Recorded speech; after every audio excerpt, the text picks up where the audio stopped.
Hi, this is Abhijit and welcome to Abhi's Creation and Shiliguri Project Corner. Today's project is fire alarm with water sprinkle. So let's see how it's work. And after that I will tell you what are the components I used. So let's see the demo.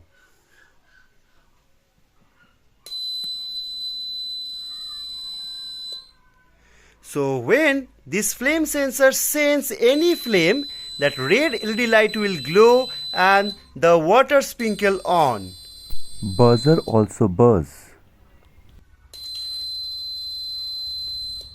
So in this project we are using flame sensor, one motor, LED and relay module, battery, switch and connector.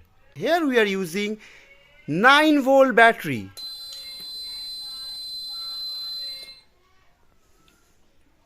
So hope so you like the project. If you like the project, please like, share and subscribe my channel. Thank you for watching the video. Take care. Bye bye.